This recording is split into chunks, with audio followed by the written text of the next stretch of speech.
All right, we're doing this. We're live, huh? I think we got this. What's up, everybody? It is Tuesday, December 27th, in this year of our Lord 2022.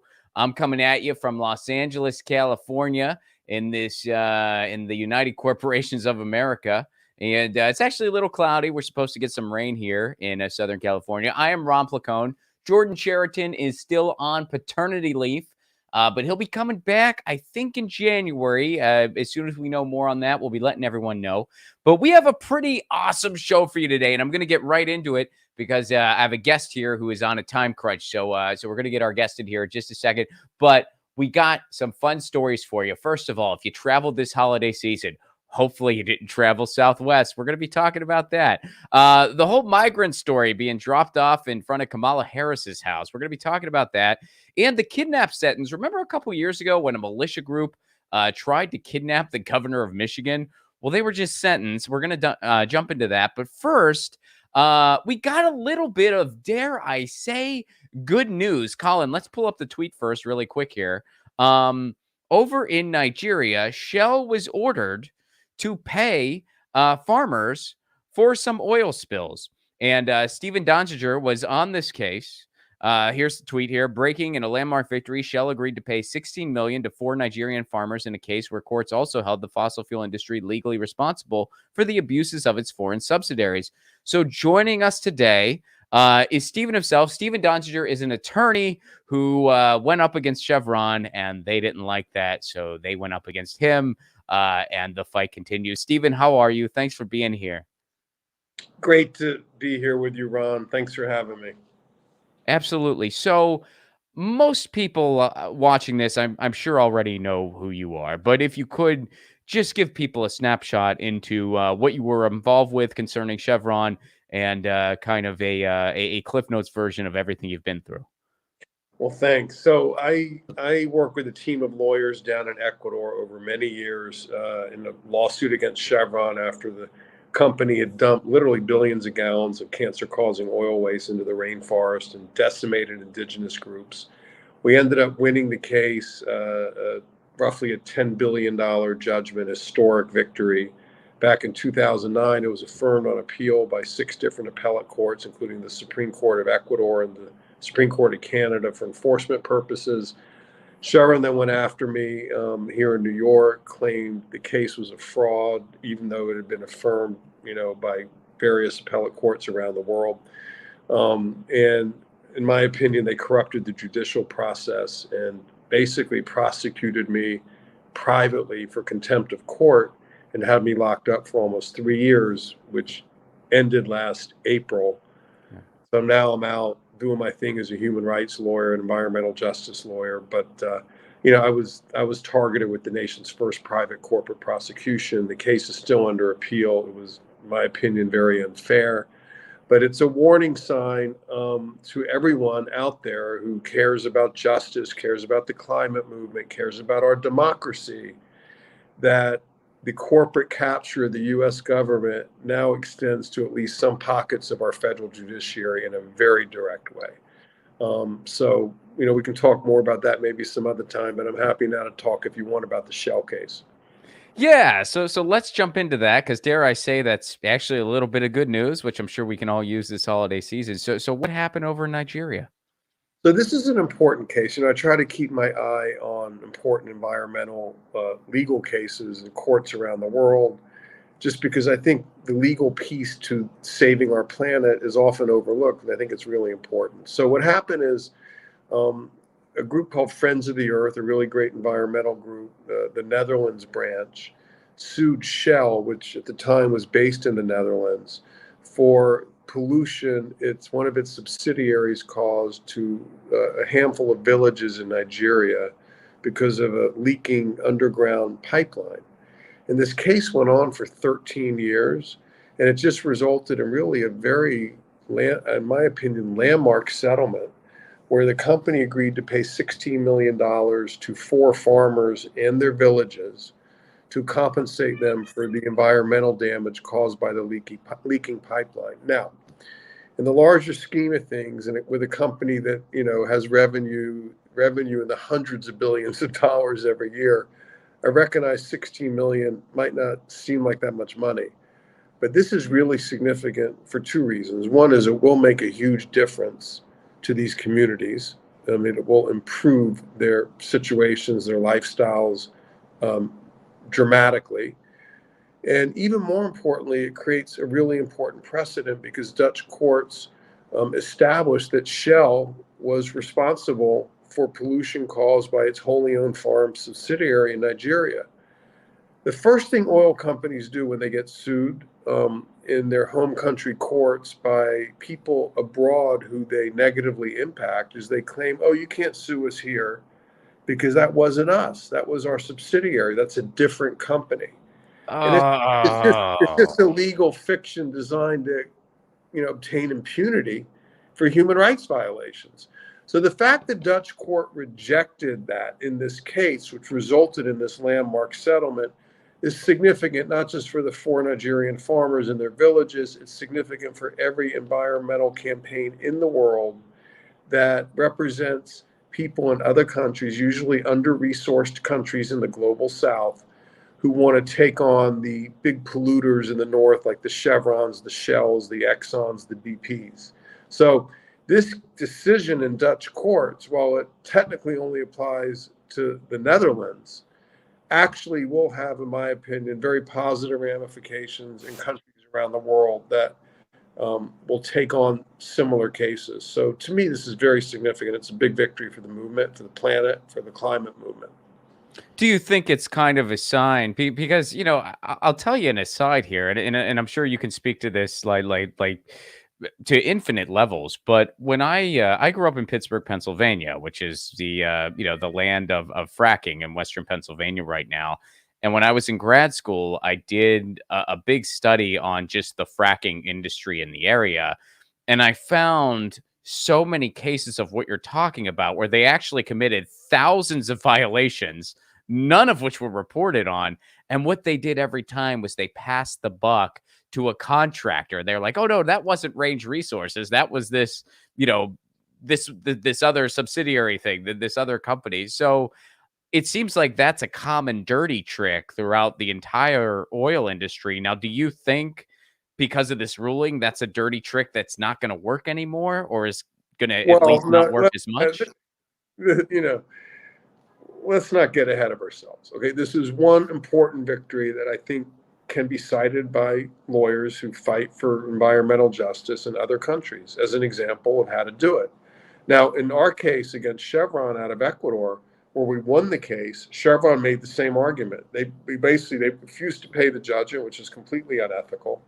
We then went into Canada and other countries where they had assets to enforce the judgment, to force them to pay the judgment, to force them to comply with the rule of law.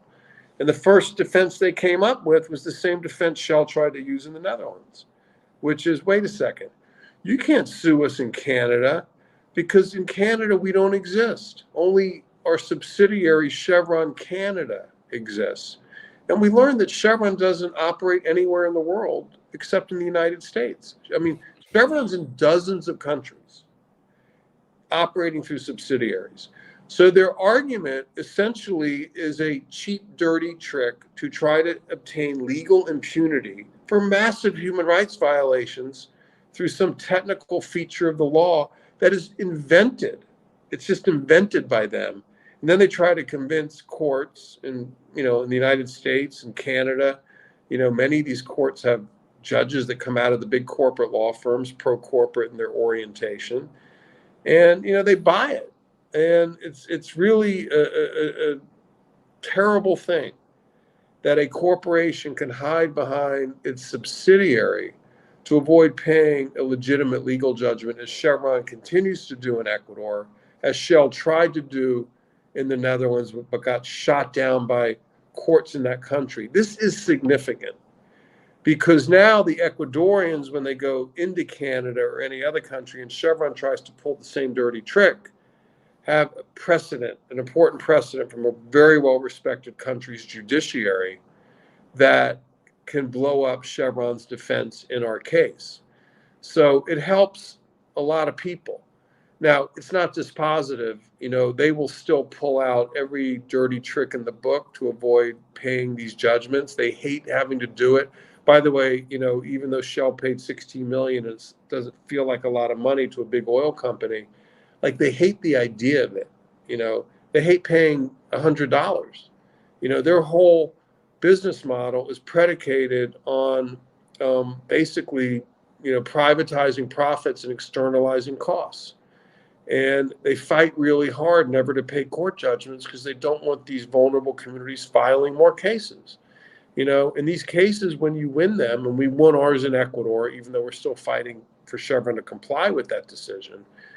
In the Netherlands, Friends of the Earth and the Nigerian villagers won their case. It's inspirational. Like, people see it. They get motivated. They get inspired. They want to do the same thing.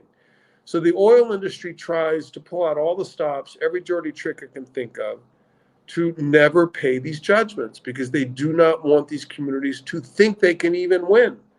So this is a big time victory for me as I look at the legal landscape across the world. Now, let's not exaggerate the importance of the law. I mean, it is one component piece of a much larger movement. We need campaigners, activism, and stuff in the streets, policy people.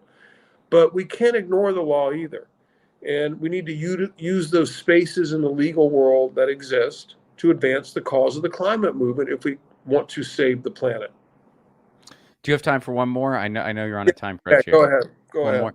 So I know that these spills in Nigeria, or the pollution that the oil companies caused, it happened from 2004 to 2007, to my understanding.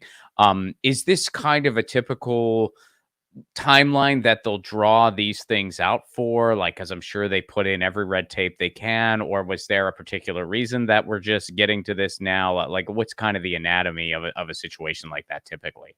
Well, these cases move slowly, not because they should, but because the part of the defense of the companies is to basically, delay them and sabotage the normal legal processes. I mean, what do they have? They have superior resources. They have money. So they pay lawyers and all these corporate defense firms. I mean, Gibson, Dunn and Crutcher is the main firm that represented Chevron in our case. They know what to do. They make money and they just basically delay the legal process. Just understand, their goal is not necessarily to win the case. It's to make sure the plaintiff doesn't win the case. So it just goes on forever. That's sort of how they do it, because eventually, the plaintiffs lose interest or they run out of resources, or sometimes, in the case of Nigeria, 2 of the 4 plaintiffs died during the course of the litigation. 13 years is way too long. And it really shows, I think, how these oil companies with their superior resources are able to delay legal proceedings. They calculate it's cheaper to pay lawyers than to pay for the harm they caused. And they hope ultimately the plaintiffs and the lawyers will give up. And when you don't give up, ultimately you can win these cases. That's the lesson here. But I will say that courts around the world, be they in the Netherlands or the United States or Canada or wherever, judges need to not let these companies abuse the process of the law to delay the substance of a proper outcome. And we see these long delays in these cases. I mean, Chevron's, even though we won, they've delayed paying for now 28 years since the case was first filed. And many people have died, people who deserve and have legitimately won relief. So courts need to be stronger in standing up to the fossil fuel industry. Now, I know I'm just saying that because, like, in the United States, we basically had a Federalist Society takeover of much of the federal judiciary, including our Supreme Court. So there's been a scheme that, by the way, there's a book called The Scheme, just put out by Senator Sheldon Whitehouse, that documents this in great detail. But there's been a whole plan by the corporate right in America, funded largely by the Koch brothers and the fossil fuel industry, to take over our courts so they don't stand up to the industry when these cases are brought and these dirty tricks end up taking root and working. So we need a multi-pronged strategy. We need to do these cases. We need to get to courts and fight them. And we also need to understand the relationship between democracy and the climate movement. In other words, we need to work on bringing back our democracy in the United States, which is really fragile right now, or what's left of it. Yeah. Precisely so the rule of law works and these companies can be held accountable. So it's all connected. But I will go back to the Nigeria court decision in the Netherlands. It's very significant. I mean, let's not exaggerate it. We got a lot of work to do, but it really can have a positive impact. And by the way, a lot of momentous shifts in the law take place with they get started by these little victories that end up being replicated in different countries, and suddenly you have a movement, a momentous shift, and not a lot of time, but it has to start somewhere. This is a great start. Well, Stephen, thank you so much for everything you do. As I mentioned off air, I am a huge fan of everything you do. And I know that I dare say not every attorney in the world uses their powers for good, but you are one who certainly does to the nth degree. So thank you so much for everything you do. Hey, And I'm honored, and we're all doing what we do, and you guys do a great job checking abuses of power in your world, just as I try to do in my world. So I back at you. Thank you for what you do, and thank you for having me. thank you very much. Where can people go to follow you if they're not already? Okay, so I tweet a fair amount about the Ecuador case and other cases at @Donziger, Donziger, and then I write a lot of little mini essays about the law on Instagram at Stephen Donziger. And if you want to really dig in and get involved in our campaign against Chevron, go to my website. It's freedonziger.com, freedonziger.com. You can donate to our defense fund. They're still attacking me, by the way, so I have legal fees. But more importantly, you can learn a lot more about the case, and you can get our case updates. And we have over 100,000 people, by the way, have joined over the last couple of years. So, we're building something, and please come and get involved if you can. Again, it's freedonziger.com. And thanks so much for allowing me to say that. Thank you very much, Stephen. Happy New Year, man. Yeah, you too. Talk soon. Cheers. Peace.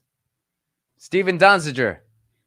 Go to freedonziger.com. And again, that's @Donziger on Twitter and Instagram. And yeah, he does amazing stuff, doing amazing work. And that was awesome that he was able to squeeze us in and unpack some of that for us. Before we continue, I'll get to a couple super chats, which, by the way, if you are able, please do leave a super chat. This is I'm flying solo today, folks. So you guys are my my chatters. Nikki O'Brien, how are you? Happy holidays, happy New Year.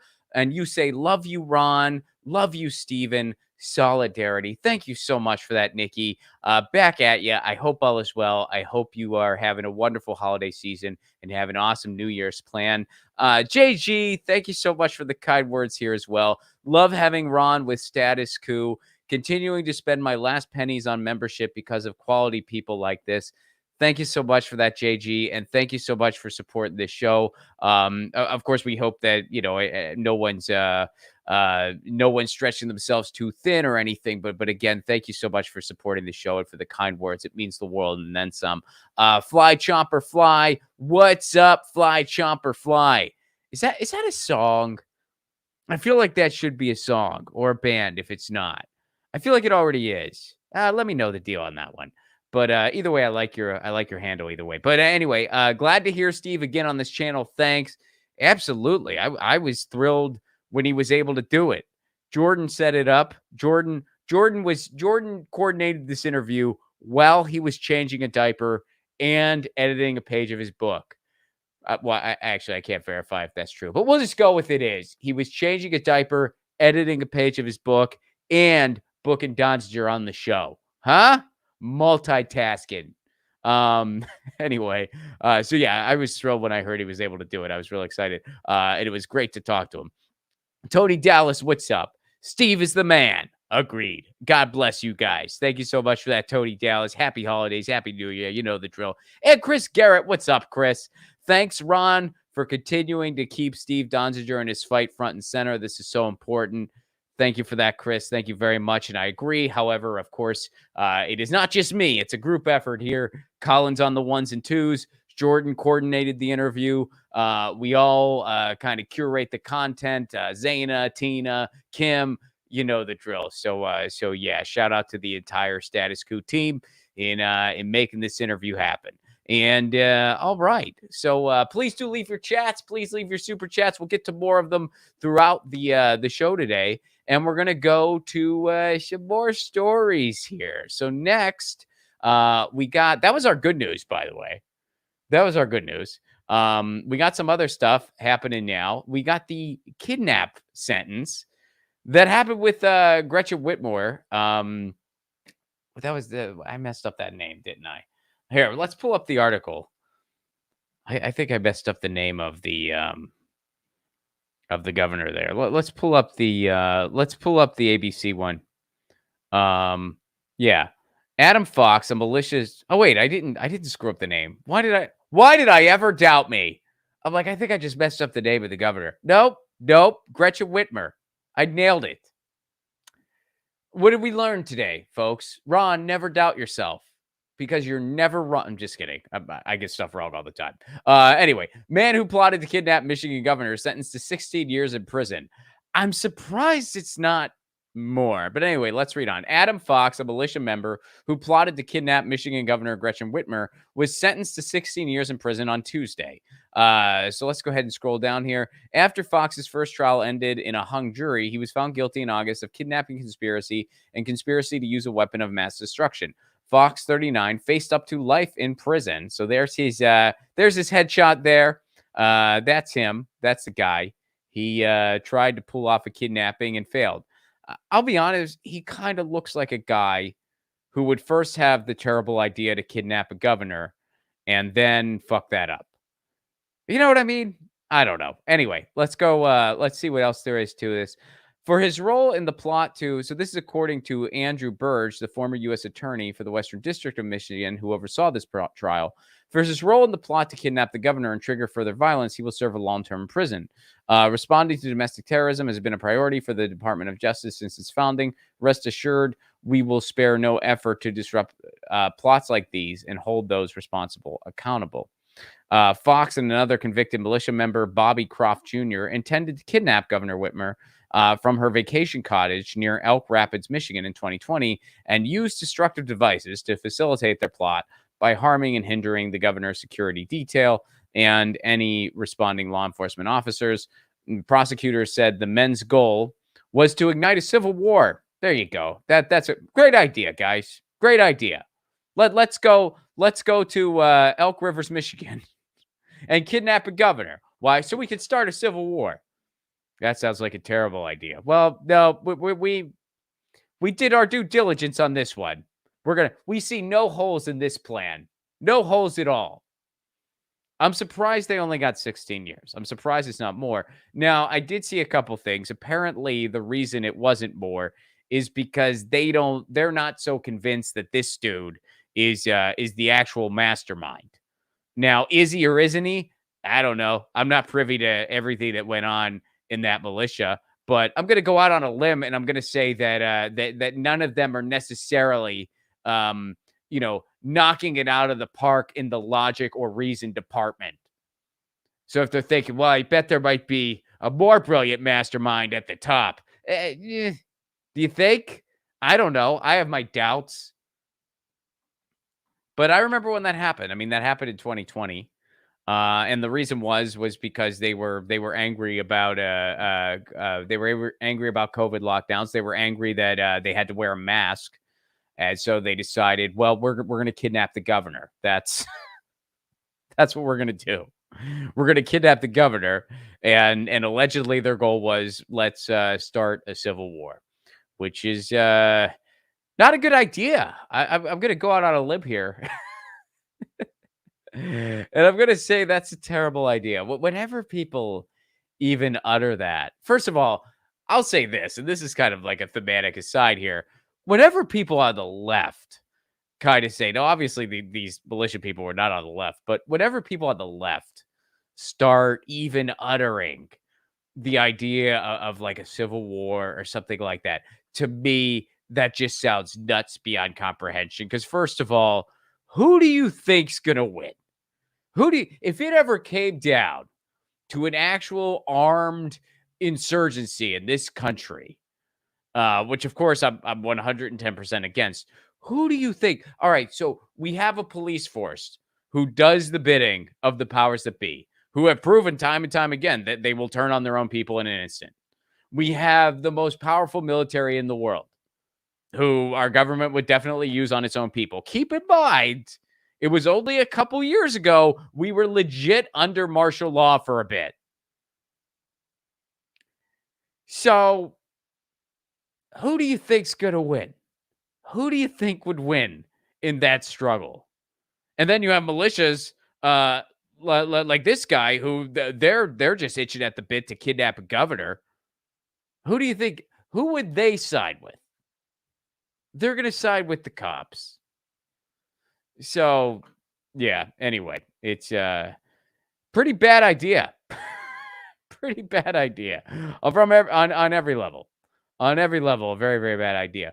I'm surprised they didn't get a stricter sentence, but they didn't. So 16 years, and it'll be interesting to see what happens. What happens in prison? I wonder if they'll have a change of heart. I wonder if they'll concoct some more ridiculous ideas. Who knows? I don't really think our prison rehabilitates people, which that would be a fun conversation topic. Here's another aside, by the way, for you. I heard. I can't speak to this, but if you ever get called to jury duty and you don't want to do it, and you just don't get excused for whatever reason, a good way to make sure they kind of don't pick you is when they ask you the question, like, do you think that our justice system rehabilitates people? Say no. I mean, first of all, if I'm answering that question honestly, my answer is no. I do not think our prison system rehabilitates people. I think our prison system is just a way to get slave labor, because that's what it is. They get labor from people. They pay them nothing or $1 a day. And we have a for-profit prison system, so we have a demand for the prison labor, and we have a demand for prisoners themselves. It's a complete scam. That's why we have the largest prison colony in the frickin' world. That's why. Now, all right, sorry, we're kind of diverting. we're diverting here. We're talking about the injustices of the prison system. Now, to be clear, in this case, these people need to be punished for what they did. But yeah. It's I do not think our prison system rehabilitates people is my point. So I don't think there's any hope for rehabilitation for these people who just got sentenced. And if you want to get out of jury duty, you could. My plan, if I'm ever like legit in the court and they're picking, first of all, I'll mention as often as I can that I have a master's degree. They don't like that. They don't like any higher education degree, but especially nothing beyond a bachelor's. Now, I don't know why. I don't know why they don't like that. I guess they think like you might overanalyze something, which I think is, I don't know. I mean, that's a pretty lazy way of thinking. I think that just because you might have a master's degree, it doesn't make you any smarter than anybody else. I mean, some of the most underwhelming people I've ever met, I've met in graduate school. And some of the most intelligent people I know barely finished high school. So it's not like it's a monolithic thing. It's not like, you get what I'm saying. I also know some brilliant people with PhDs. I mean, you get the point. But anyway, so they got sentenced. And now I want to take a quick diversion here and do something a little bit different. This happened a few days ago. You probably heard about this already, but I wanted to talk a little bit before we get to the main story today, which of course is the airlines. I wanted to talk for a hot minute about Franco Harris. Franco Harris, for those of you probably already know, because this happened a little while ago, but Franco Harris passed away. I think it was about a week ago now. I think it was December 20th was actually the day he passed away. And Franco Harris was a Pittsburgh Steeler, most famously. He was known for the Immaculate Reception, which is still lauded as the best play that ever happened in the history of the NFL. Now, I know we don't really cover sports much on this show, and I, as an individual, don't really cover sports at all. And if I was going to, it would be more likely to be hockey because that's the sport I like the best.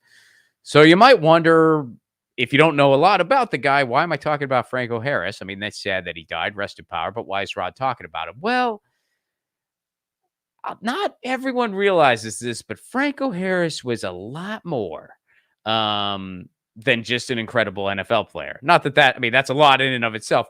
But after Franco Harris retired, now I'm from Pittsburgh, Pennsylvania.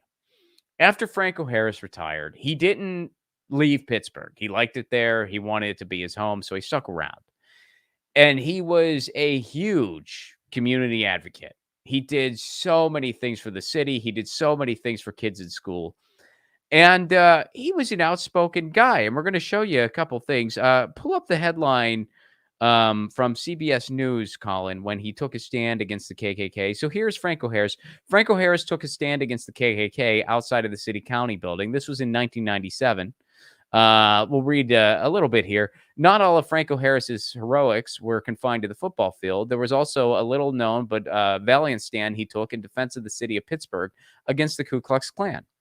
So in April of 1997, he had retired from the NFL. He had been long retired at this point, but Pittsburgh remained a city. When the courts determined the KKK could hold a rally at the city county building, he camped out on the steps, ready to turn them away.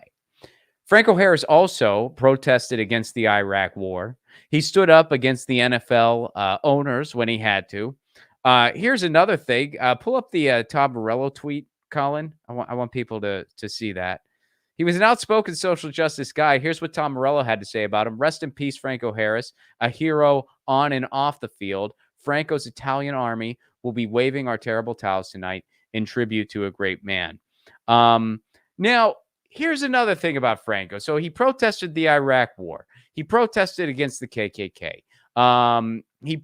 He supported a lot of great causes for kids in schools in Pittsburgh, Pennsylvania. Another thing he did. Now, Franco Harris went to Penn State.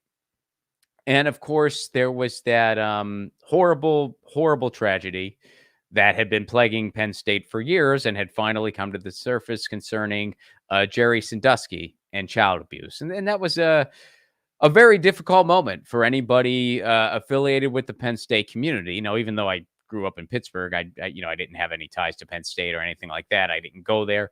But, I could tell you, as somebody who was nearby, there were some people in the Penn State community. Their response to the whole thing was absolutely disgusting.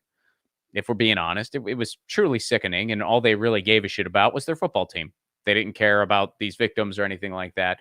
And it was terrible. But of course, that was far from everybody in the Penn State community. And there were many, many people who also wanted justice and who were outraged and who were, very, very ashamed of that and wanted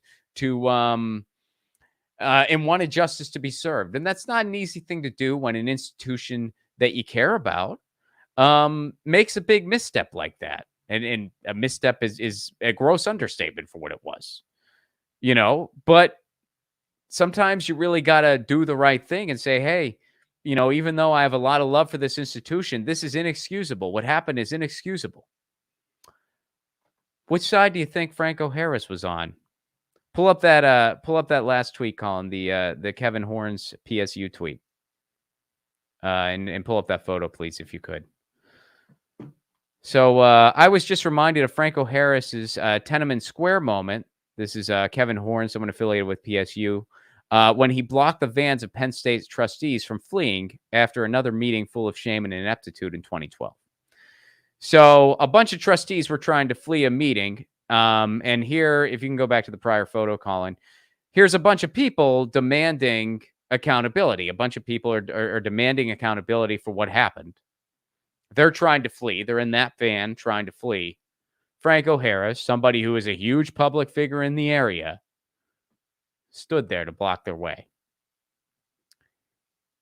That's a good dude, folks. I mean, really, like that's a good guy. There's no getting around it. That is just a good guy. And I'll tell you something else on a personal level. Franco Harris taught me how to properly wear a bike helmet. One of the many, many things Franco Harris did that most people didn't know about unless you lived in the city of Pittsburgh. Because again, he was one of those guys who did good things because he wanted to, not because he wanted a pat on the back or not because he even wanted media attention. He didn't care about any of those things. He was just a good dude who wanted to help out his community. He would go to grade schools in the area and teach kids how to properly wear a bicycle helmet and teach kids about the importance of bike safety.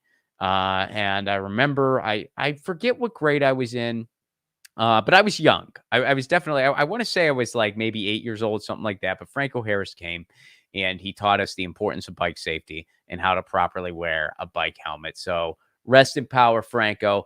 Thank you so much for keeping me safe on a bike for many, many years as a child. And for what it's worth, I've never forgotten my bicycle helmet, and I never will. Rest in power.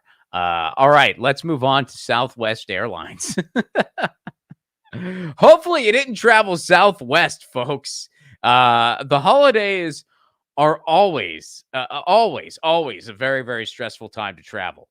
But boy, if you did travel, hopefully you didn't go to Southwest because they had to cancel over 70% of their flights. So keep in mind, Southwest had been making record profits. But they're overworking. I mean, it's so many people in the airline industry, not just with Southwest, but for all the airlines, they're overworked. They're not safe right now. They're not safe right now because there's no protocols whatsoever on airplanes. So people are getting sick. People are getting COVID. They're having to miss work because of that, obviously. So here's what's going on. Congress is looking into this. Let's go to the Politico piece first. Congress and the administration is going to probe Southwest holiday travel meltdown. Congress, along with the Transportation Department, will scrutinize Southwest Airlines for thousands of flights that have been canceled since the holiday weekend due to bad weather and cascading internal technical problems. So 70% of its scheduled flights, largest scale event people have ever seen. In a statement, DOT said it will examine whether cancellations were controllable, and if Southwest, and we're going to get more into that in a second here, by the way, and if Southwest is reimbursing or accommodating customers according to its customer service plan. Transportation Secretary Pete Buttigieg, who we're all wondering what the hell he does, by the way. When there was a supply chain crisis, he did nothing. He was nowhere to be found. He was on paternity leave for a good bit of it. Which, you know, I'm all about people going on paternity leave. I think Pete Buttigieg should be able to go on paternity leave. What pisses me off, though, is that Pete Buttigieg fights for the types of policy that prohibits other people from having paternity leave. That's my freaking problem. I'm not mad that the guy's going on paternity leave. He should be able to do that. But it really sucks that he fights for the types of policies that prohibits other people from being able to do what he's able to do. And it also sucks that even beyond that, he was just completely MIA. Secretary Pete Buttigieg said he'll have more to say later Tuesday. Before we get off this story, we're going to go to his Twitter account. We're not going to do that yet, but we're going to go to his Twitter account just to see if he has had more to say. Because this is happening in real time. Let's see if he has more to say. Now, here is something that the U.S. Department of Transportation tweeted, where they said that U.S. DOT is concerned by Southwest's unacceptable rate of cancellations and delays and reports of lack of prompt customer service. The department will examine whether these cancellations were controllable. Now, pull up the Scott Keys tweet, please, Colin. Now, this is why this is important, why this is big. This is from Scott Keys.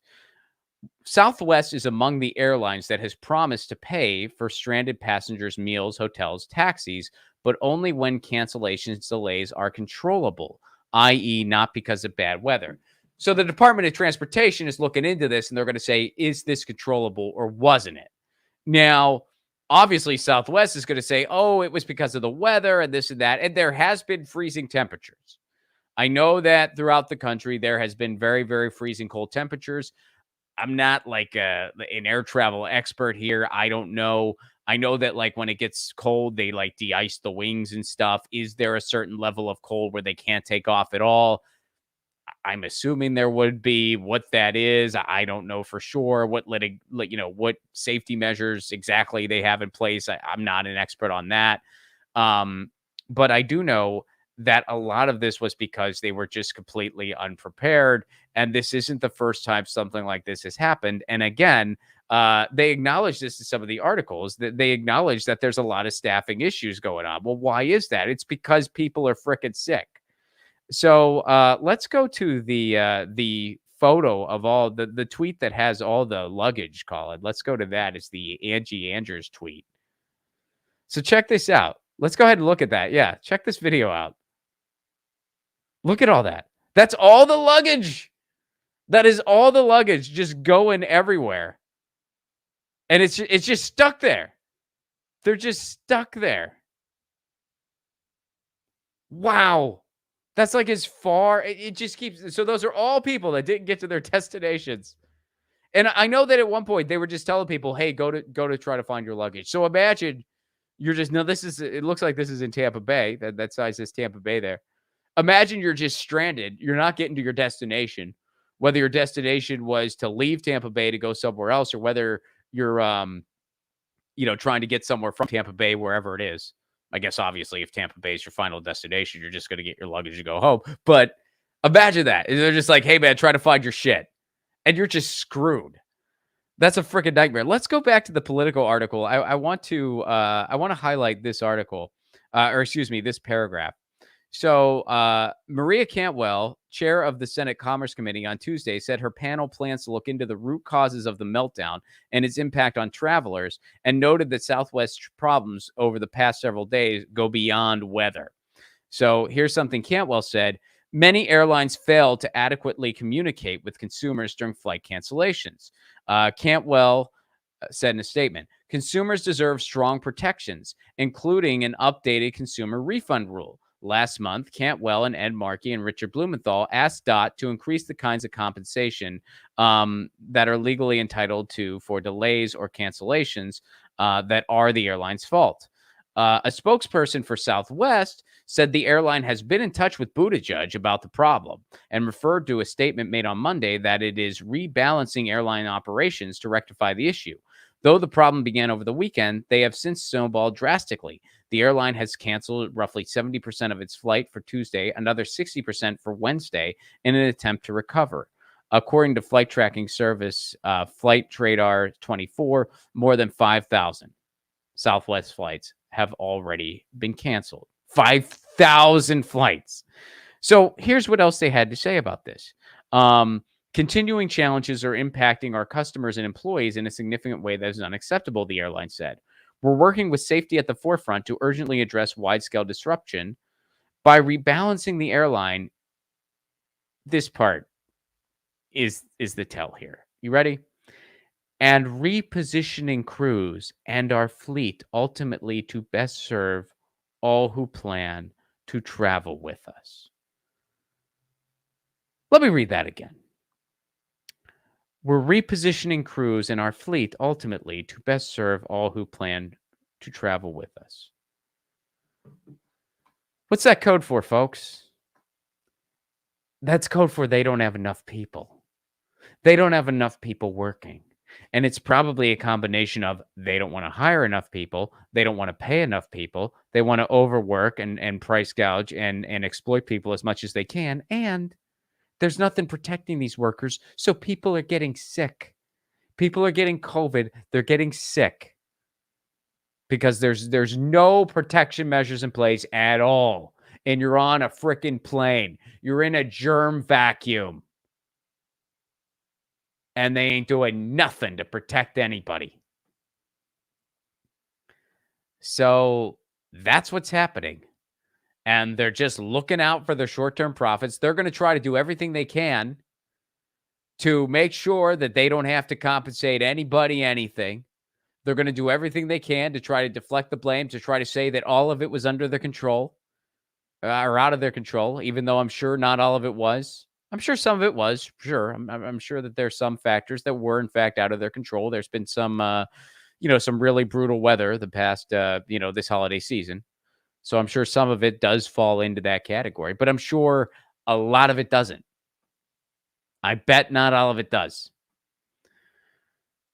But this is what happens when you completely have no protections. The airline industry has gotten whatever they want. They have been bailed. And keep in mind, throughout the pandemic, they were bailed out countless times. They had to promise not to lay people off. They did anyway. Nothing was done about it. No one held them to account. Pete Buttigieg has done nothing to hold them to account. The only thing Pete Buttigieg has actually pushed for was to privatize our entire road system. That is the only thing Pete Buttigieg has gone to the mat for the entire time he has been Secretary of Transportation. When we were having logistic crises, he did nothing. When it comes to protecting airline workers, he has done nothing. When it has come to holding the airlines to account, he has done nothing. When it has come to holding them financially responsible for all the money that they were just given, he has done nothing. No one has done anything. They have gotten everything they want. They get to dictate health policy too, because guess what? They were saying, hey, let's get rid of all mask requirements because people don't want to wear a mask on planes and we want more money. They're getting record profits. They're price gouging consumers and they're exploiting their labor force. And now they just screwed tons of people out of their holiday travel. And they're going to try to get away with not compensating anyone. And by the way, it's not just Southwest. It's all the airlines are guilty of the same things. Some are worse than others, sure. But they're all guilty of the same things. And you're really rolling the dice. I mean, travel in general has been terrible. It's been absolutely terrible in the past year or so. And it's getting worse and worse. I mean, traveling during the holidays is always stressful. I think we could be entering a time where this is literally the new normal, where it's just a dystopian nightmare traveling during the holidays at all. So before we switch to another topic here, Colin, let's go to Pete Buttigieg's Twitter. Let's just go to his live Twitter. He said he's going to have more to say. Let's see if he has had more to say. It's later on Tuesday. This is happening in real time, folks. It's almost 6 p.m. out east.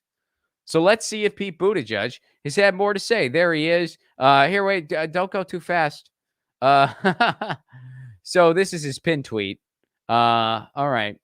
He's just saying he got the gig. All right, scroll down. Go ahead. Oh, this is his last tweet. His last tweet was on December 25th, wishing people a Merry Christmas. Gee, did he say anything? Here, go down a little bit. What else did Pete Buttigieg have to say? Grateful for transportation. Oh, this is where he was happy that a strike had been crushed.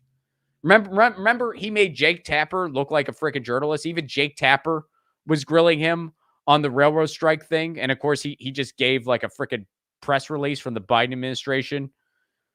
Grateful for transportation workers, even though I'm running cover for the government crushing their strike across America, who are away from their families today, working through ice, wind, snow, and freezing temperatures to help get people and packages where they need to be. So, railroad workers are grossly understaffed and they're working 80-hour weeks. They're on call pretty much all the time, have no sick time and no vacation time. You could sleep easy knowing that Pete Buttigieg is grateful. You get Pete Buttigieg's gratefulness. So I guess Pete didn't have anything else to say. Let's hear. I'll just Google it right now. I mean, he's not tweeting anything, although I guess obviously there's more modes of communication than just Twitter. So let's see if Pete Buttigieg. I'll go ahead and Google Pete Buttigieg Southwest. Let's see if he's saying anything in real time. Here's something from the Hill. This is 25 minutes old. So here, Colin, let me send this to you over in the private chat. You can pull it up. We'll read it in real time. Let's see if what else Pete Buttigieg has to say. Apparently, he has things to say. Let's see what he has to say. We'll do this right now in real time. It's happening live, folks. This is from the Hill. Do you get it, Colin? So Buttigieg speaks with Southwest Airlines CEO amid mass cancellations. So that's good. He's starting out with an unbiased source, talking to the CEO first. Transportation Secretary, although I guess in this case it does kind of make sense to talk to the CEO. But anyway, Transportation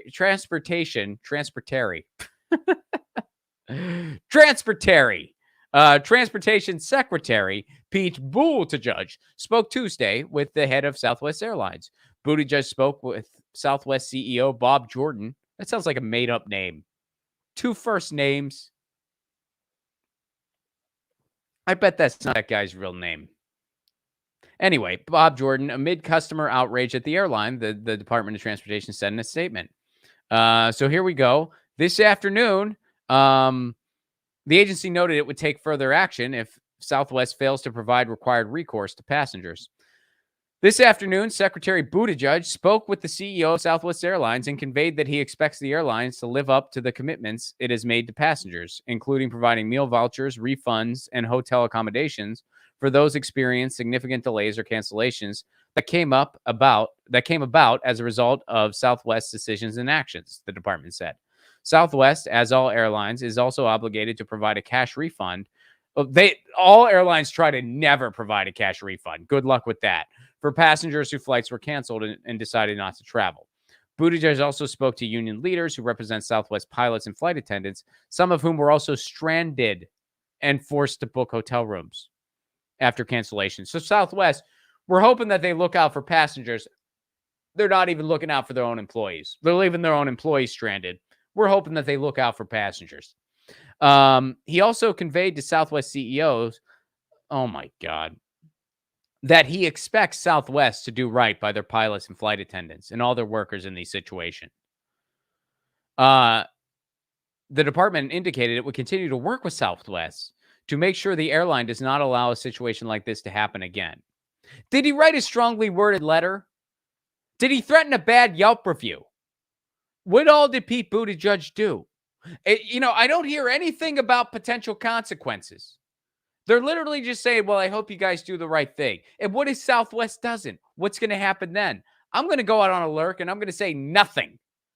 I'm going to say that Southwest is going to do as little as possible to avoid a PR nightmare. And no matter how little they do, Pete Buttigieg is going to do absolutely freaking nothing because he is just a blank corporate suit who has a job he has no qualifications for whatsoever. He has no qualifications to be Secretary of Transportation. He was just handed a gig because he did a good job and screw it over Bernie. He was part of the 2020 clown car that was all there to screw over Bernie so they could basically shove Biden down everyone's throats and then make good on all the people who helped make it happen. And Pete Buttigieg was a willing participant. He knew exactly what he was doing. And the thing about Pete Buttigieg is that he actually knows better. That guy has known better since he was 18 years old. Pete Buttigieg is a very intelligent person. He's very intelligent. When he was 18 years old, he wrote a frickin' essay talking about how if you want to play at the easy street, you just do what the DNC tells you to. If you want to play it the hard way, you follow the path of another guy named Bernie Sanders. He wrote that when he was 18. No, I'm certainly not suggesting that everyone needs to have the same principles from the age of 18 to the age of, 35 or whatever. People grow, people change. I get that. But I bring that up because it shows you that he knows better. He knows what he is doing. He knows that he is taking the ticket to Easy Street by appeasing to the people in the wine cave. And he knows that it's not the right thing to do, but he doesn't care. He doesn't care. So whatever he tells you, well, Medicare for all is blah, blah, blah. No, he knows that Medicare for all is the right thing. That's why he used to say he supported it back in the day. When he was trying to build a following, he claimed he supported Medicare for all. He even testified about it on Twitter once. Then all of a sudden he got enough power. Nah, he's not for Medicare for all anymore. So Pete Buttigieg is a prime example of somebody who totally knows better and is doing the wrong thing anyway. And we're counting on that guy to hold these predatory airlines accountable. The airlines who have no obligation to do anything. They have been handed a blank check for years. They did not keep what measly promises they made. They operate terribly because there are no protections for consumers because all those protections have been gutted and gutted and gutted over the years. They exploit their labor force. They exploit their pilots. They exploit their staffs. And they don't provide any protections because they don't want to let go of any short-term gains. So they'd rather make their workers sick than have any basic protections for people. So I really feel like this is just the new era we're in, and I don't see this changing or getting better because nobody will hold these companies accountable. No one will hold the airlines accountable. And you know what? The predatory nature of the airline companies goes far beyond. It also goes into climate change. Because again, Wall Street, they're just focused on their short-term gains. If we put a finish line on fossil fuels, if we said, hey, guess what? Here's the finish line. After this, you're freaking done. I guarantee we would have a plane that flies without fossil fuels available for commercial use like that, because they'd all be racing to get there first. We've already flown a plane that's flown without fossil fuels. It's already freaking happened. We have the ingenuity. We just don't have the will. You know why? Because they're all focused on the next quarter. None of them want to let go of their short-term gains. That's how Wall Street works. They don't want to let go of their short-term gains. So you have to take away their profit motive. That's why, unfortunately, there needs to be a top-bottom solution for climate change. I'm not suggesting don't do everything you can as an individual. Of course, it's awesome to compost. It's awesome to recycle. It's awesome to fly less. It's awesome to do everything in your power to the best of your ability. Those are all good things. But if we don't have some kind of top-bottom solution, the reality is it's going to be for nil. It's going to be for nil. So that is irritating. That is freaking irritating. But we'll see what happens. I have a feeling next to nothing. Next to nothing. And, keep this incompetency of Pete Buttigieg in mind whenever they try to shove him down our throats for president, which they will. They will. They'll shove him, president or vice president. They're going to shove Pete Buttigieg down our throats again. All right, let's go to Kamala Harris. Last story of the day. Then we'll get to the rest of the chats. So actually, this is more Texas than Kamala Harris. But on Christmas Eve, the White House has responded to, on Christmas Eve, a bunch of migrants were dropped off in front of Kamala Harris's residence on Christmas Eve. So White House condemns Texas governor after migrants were dropped off outside of Kamala Harris's house. This is from Business Insider. Abbott abandoned children on the side of the road in freezing temperatures. The White House condemned Governor Greg Abbott of Texas after busloads of migrants were reportedly dropped off outside of Vice President Kamala Harris's residence in Washington, D.C. on one of the coldest Christmas Eves on record. Governor Abbott abandoned children on the side of the road in below freezing temperatures, said a White House representative. They described this was this cruel, dangerous, and shameful stunt. Now, this has been going on where in Texas and in Florida and in other places, they have just been taking migrants coming to the borders, and they've just been busing them to blue states. You're going to go to blue states. And this is just a political, this is just an evil political prank, basically. They're basically being like, oh, well, we don't want to deal with them. But since you're not, as xenophobic as we are, you could deal with it. And so here's the interesting thing here.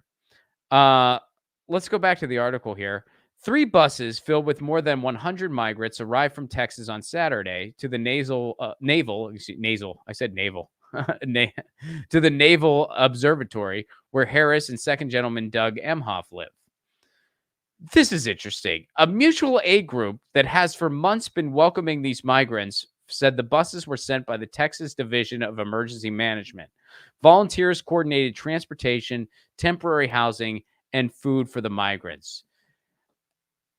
I bring this up because I feel like this whole thing is a snapshot of what the United States is, where we have a government actively working against its people. You have Wall Street Team R, who is just busing migrants to other areas in a cruel, vicious political stunt. Then you have Wall Street Team D, who's just wagging their finger at it, being like, look at this political stunt. That's not very nice, but they're doing nothing. And then you have mutual aid groups. Who are the mutual aid groups? We, the people, are the mutual aid groups. And they're actually helping these people. they're providing them with food and shelter. That's where we're at as a society. We are all we have. And without extensive amount of mutual aid, a general strike will not be possible. Without extensive amount of mutual aid, our entire society is just going to collapse. That's why, I mean, it's so important. If you can, please try to get involved in mutual aid efforts in your neighborhood. If you can ever give a little bit of money or food or donate clothing. I know the main mutual aid effort in my neighborhood, they have an Amazon wish list. Now, I don't like Amazon. I try to avoid it as much as I can. But in this case, it's easier for them to just have a wish list where they can just, register for exactly what they need to help people, and you can just get it for them. And then they know that they have something. So, in this case, the good outweighs the bad. And I use Amazon for their wish list. That's one of the few situations where I actually do use Amazon. I try to avoid it as much as I can. But in this case, again, I think the good outweighs the bad. If you can get involved in any efforts like that, please do so, because it is so infinitely important. And, keep in mind, the people who come to our borders, they're desperate and they don't have a choice. And I bet you they wish that a different border was closer to them. I bet you if they could pick, they wouldn't pick the U.S., but they're climate refugees from places in South America. Or they're refugees because of our coups in foreign policy. We actually have a net zero immigration across the border. The wall is not to keep Mexico out. The wall is to keep us in, folks. All right? The people who are coming here, they're absolutely desperate. In fact, you got more people crossing the border to Mexico from the U.S. because they're living there. Because they're like, wait a second, I could have a much better quality of life here. Go to Mexico City. You'll meet a bunch of expats who are freaking happy. And they're like, yeah, I get to live here for like a third of the price. And everything's clean. We got amazing medical care. We got amazing dental care. That's why people in the U.S., we literally have medical and dental tourism where people from the United States will go down to Mexico to get care because it's a fraction of the price and it's good. So keep that in mind. No one's coming here. No one's coming here because we're the bright light on the hill. Or the beacon on the hill, whatever that phrase is. No one's coming here for that. Most people know that the American dream is a total facade. And if it ever was a thing, it's been dead for years. They're coming here out of desperation. And I bet you if they could pick a different border, they freaking would. And it's just evil. That's just like what Abbott is doing and what DeSantis does the same thing in Florida. It's just an evil thing to do. The Democrats just use it as a freaking talking point and photo op. They do nothing. And then the people try to actually help. That's the United States. That's a perfect snapshot of the United States. Republicans do something evil. Democrats do nothing. And then people try to help. It's a good snapshot of what the United States is, especially politically. So, happy holidays. Happy freaking holidays. All right. Let me make a couple quick announcements. So, first of all, you guys know that I am very passionate about the digital rights space. And I was on a campaign to fight for antitrust legislation. And unfortunately, we did not win.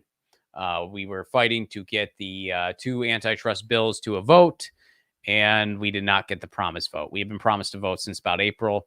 Chuck Schumer was able to successfully wait out the clock, and it was a tough loss. But one of the things that I'm doing in conjunction with Fight for the Future is I'm building a creators network around digital rights issues. Can we pull up the Airtable, Colin? And let's make sure we drop that link in the chat as well. So join the Creators Network. Are you a content creator, YouTuber, Twitch streamer, TikToker? Join our new crew of content creators.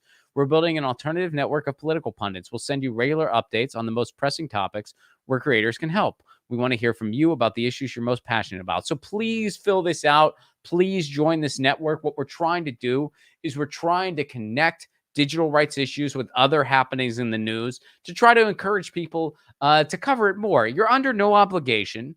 It's just a unique, curated,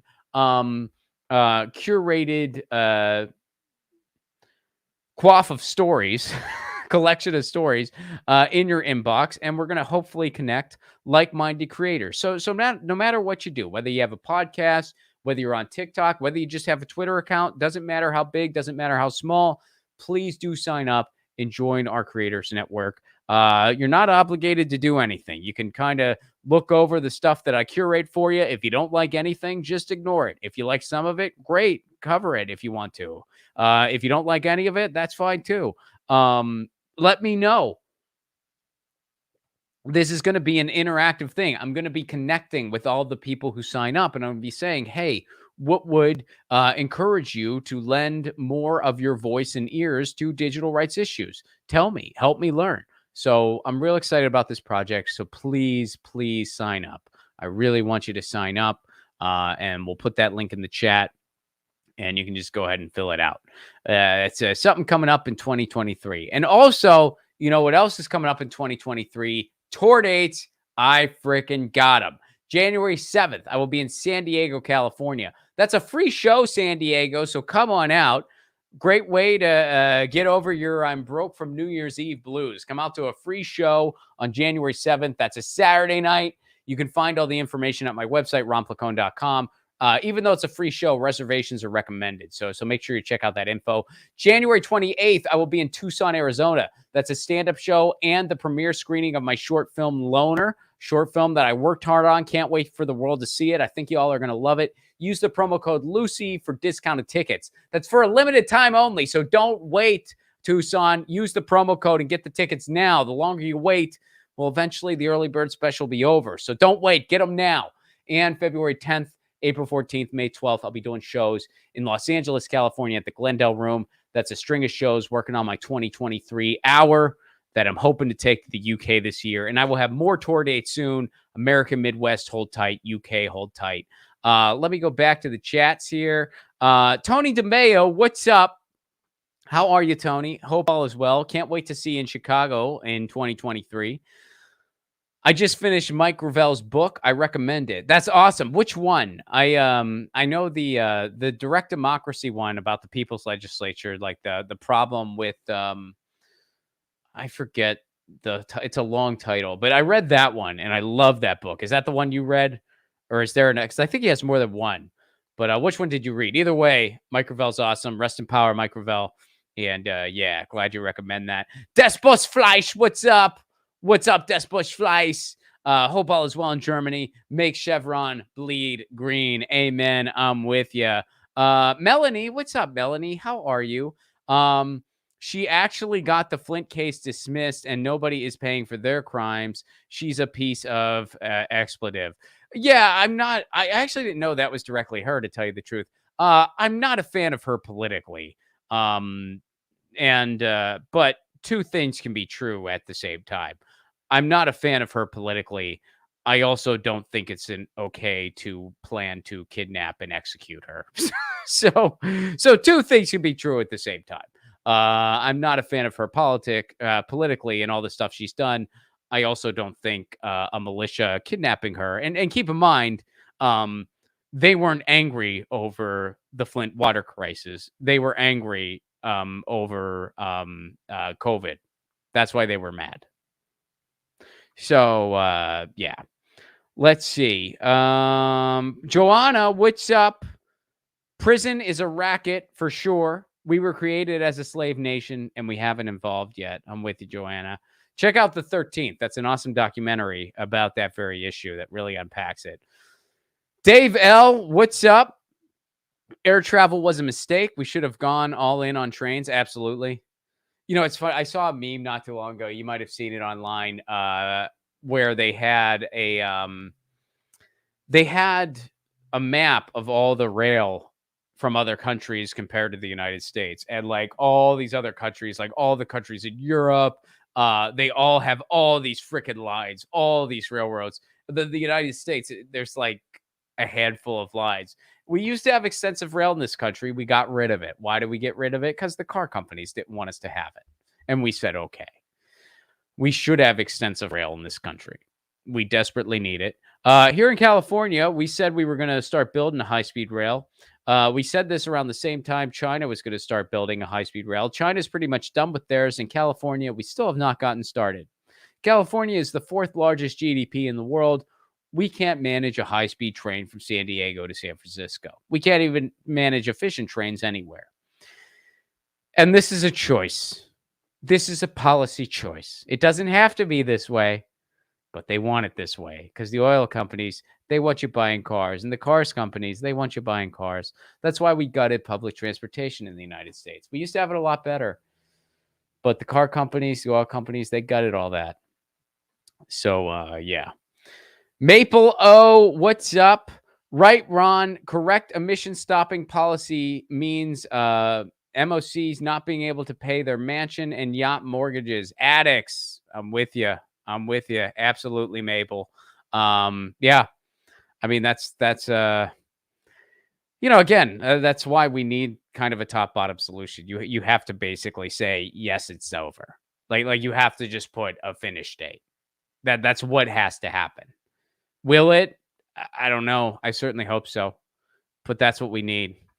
So thank you very much, Nikki O'Brien. Thank you for the Super Chat contribution. Thank you, Fly Chomper Fly. Thank you, Tony Dallas. Thank you, Chris Garrett. Thank you, Tony DeMayo. Thank you, Desbush Flies. Thank you all for your Super Chat contributions. You help keep the show on the air. Now, on Thursday on the show, it's going to be fun. So tomorrow is Kim. Check out Kim. She's awesome. She'll be on the show tomorrow. On Thursday, Tina and myself will be back.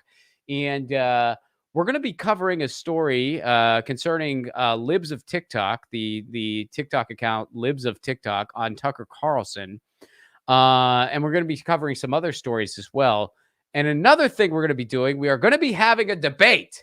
Don't forget, we're going to be debating third parties versus working within the Democratic Party. What is the better strategy to obtain some political power? And there's a lot of other webs we'll be connecting there. So tune in for that. It's going to be a fun time. That's happening on Thursday on the show. If you are able to, first of all, smash the like button if you haven't already. Smash it.